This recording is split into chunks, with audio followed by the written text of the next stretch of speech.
ओम श्री शक्ति नमः। ओम श्री शक्ति नमः।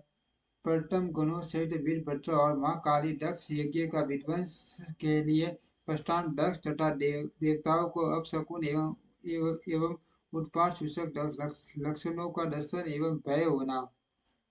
ब्रह्मा जी कहते हैं, नारद महेश्वर के इस वचन को आदर पूर्वक सुनकर वीरभद्र बहुत संतुष्ट हुए। उन्होंने महेश्वर को प्रणाम किया। तथा 50 देवाली देव सूर्य की उपयुक्त आज्ञा को सिरोधार्य करके वीरभद्र वहां से शीघ्र ही दस के यज्ञ मंडप की ओर चले। भगवान शिव ने केवल शोभा के लिए उनके साथ करोड़ों महावीर गणों को भेज दिया, जो पल्ले अग्नि के समान तेजस्वी थे। वे कौटुल कारी प्रबल वीर परमटगण वीर भद्र के आगे और पीछे भी चल रहे थे। काल के भी काल भगवान रुद्र के वीर भद्र से जो लाखों पार्षद गण थे, उन सबका स्वरूप रुद्र के ही समान था। उन गणों के साथ महात्मा वीर भद्र भगवान शिव की सम्मानी वेशभूषा धारण किए तट पर बैठकर यात्रा कर रहे थे।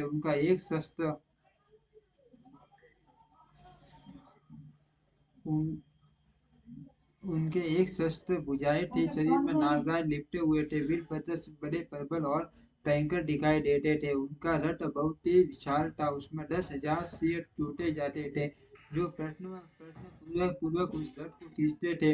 उसी प्रकार बहुत से प्रबल सिंह, शार्दूल, मगर, मत्स्य और शस्त्र हाथी उस रथ के पास भाग की रक्षा करते थे। काली कात्यायनी, ईशानी, चामुंडा, मुंड, मर्दिनी, भद्रकाली, भद्रा, तरिता तथा वैष्णव इन नव दुर्गाओं के साथ समस्त भूत गणों के साथ मां कालिदास का विनाश करने के लिए इसलिए डाकिनी, शाकिनी, भूत, परमत, कुष्मांड, परपट, शतक, ब्रह्म राक्षस, भैरव तथा क्षेत्रपाल आदि आदि ये सभी वीर भगवान शिव की आज्ञा का पालन एवं दक्ष के यज्ञ का विनाश करने के लिए तुरंत चल दिए।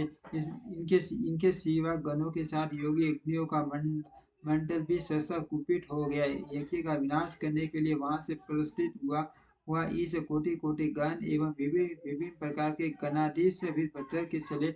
उस समय भेड़ियों की गंभीर ध्वनि होने लगी, प्रकार के शब्द करने वाले शंख बज उठे, भिन्न भिन्न प्रकार के सिंगे बजने लगी। मां मुने सेना सहित वीरभद्र की समय वहां बहुत से शुभ शोभन होने लगे।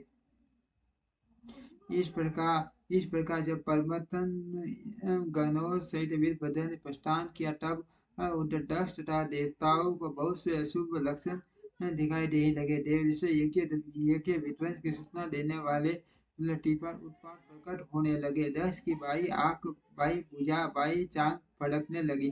कांट वाम अंगों का वह फड़क सर्वथा अशुभ सूचक था और नाना प्रकार के कष्ट मिलन सूचना दे रहा था। उस समय दक्ष की यज्ञशाला में डोलने लगी। दक्ष को दोपहर के समय दिन में ही तारे दिखने लगे। दिशाएं मलिन हो गई। सूर्यमंडल छिप बड़ा दिखने लगा। उस पर हजारों घेर घेर पड़ गए। वह भयंकर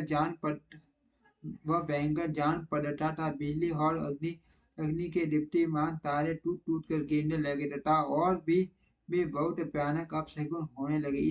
इसी बीच में वहां आकाशवाणी प्रकट हुई, जो देवताओं और विशेष दस को अपनी बात सुनाने लगी।